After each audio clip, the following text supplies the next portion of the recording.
You've heard the desert, the wilderness, the dry place probably described a million times, different ways. People have different perspectives that they've been given. I like to think of it as the place where you discover your authentic need for Him, right? There's a reason why rain comes into the wilderness, because that is where rain is needed the most. You are the dry ground that is in desperation for the rain.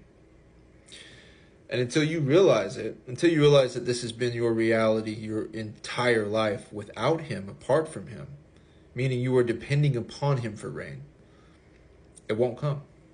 Because there has to be this authentic desperation and hunger that you come to know.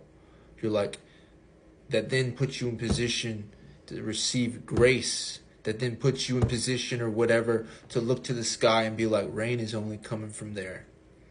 I try to bring rain this way. I try to bring rain this way. I try to sustain myself this way. I try to sustain myself that way. I try to feed myself. I try to blah, blah, blah. I try to not be thirsty, and I end up thirsty. All the places that you are in that with yourself, you must come to know this. And it's like He pulls back in a sense. Not Himself, not His presence, but you used to be able to, because when I believe that He leads you into the wilderness, I have this understanding that really He stops supplying nutrients to the things that once nourished you, right?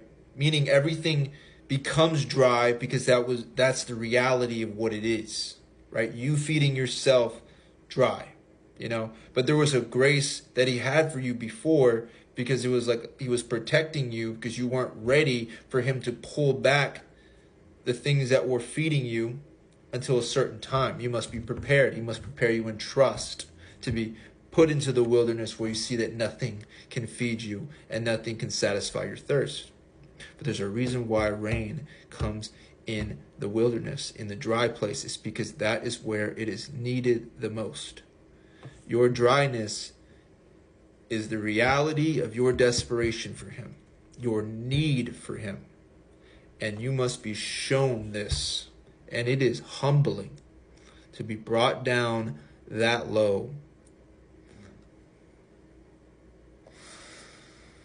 Whew. But I feel like the drier you realize it is, right? The more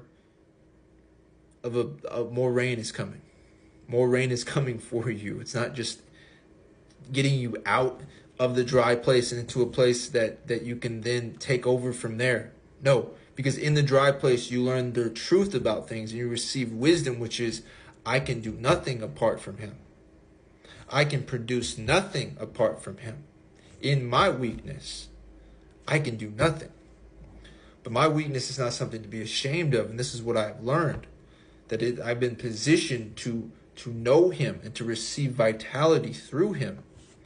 Pruning off all the things, right? Letting it be as dry as possible. The dry place is just a representation of your need for Him, for grace. That then says, all right, I'm coming with the rain, because you absolutely know that you need it. And you absolutely know that you need it, and it comes with this understanding that you can't bring it to yourself. Which hence why you're in a dry place surrounded by dry things. You are in the desert and there is no way out of the desert. So He must bring water into the place that needs water the most.